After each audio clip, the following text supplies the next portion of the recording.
Yes, I know what you probably are thinking right now. Yet another Chinese brand.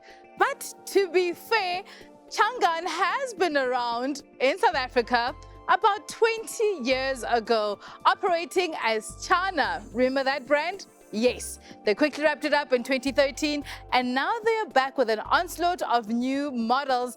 This one right here that we have is what they hope to be their best-selling car, which is the CS 75 Pro.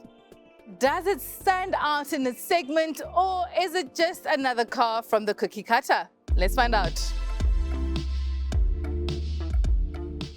Styling of the car, well, you do have a very big, busy designed chrome grille, furrowed, detailed LED lights.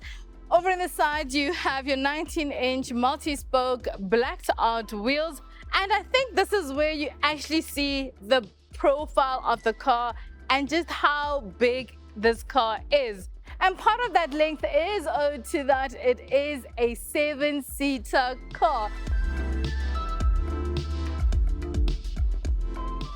The rear features a single taillight piece.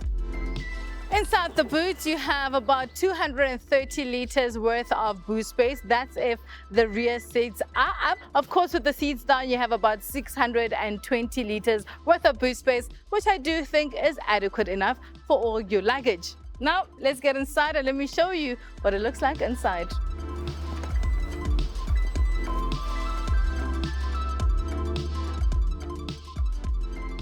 Now, the interior of the car is where it comes alive and where I come alive, because I'm quite excited to see the cabin looking so beautiful. It's got this nice toffee color leatherette finishes. You also do have your digital screen in front of you, which I do think is quite slow. It's laggy, it does have some glitches, but you do have a lot in the system as third-party apps such as YouTube, the weather, and you also have a mirroring service. The downside, however, it's not CarPlay and Android Auto friendly. So I have tried multiple times to connect my phone, which I'm not able to. They do have Car Auto, however.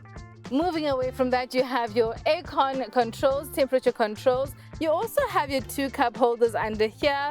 No place to put your phone, however, unless this might be their thinking. USB ports in here. You've got 2 USB ports, no C-type. Simply hold your phone in there and close.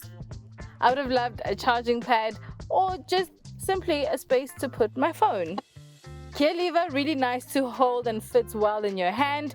And you also have passenger and driver heated and cooling seats, which I do think that was quite a nice addition for them to add onto this car.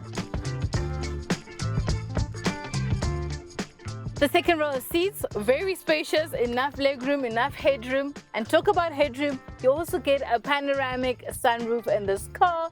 I will not say that you get a lot of space in the third row of seats. Of course, we do know those mainly for small kids and not for full-grown adults, but it is really a nice addition to have the option of a 7-seater, especially for big families.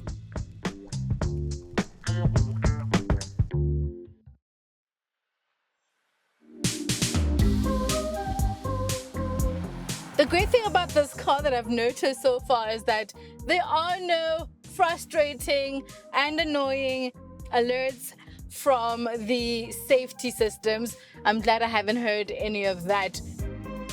So under the hood here, we have a 1.5 litre turbocharged petrol engine that will give you 138 kilowatts and 300 Newton meters of torque, and all power is sent to the front wheels through a 7-speed dual clutch transmission.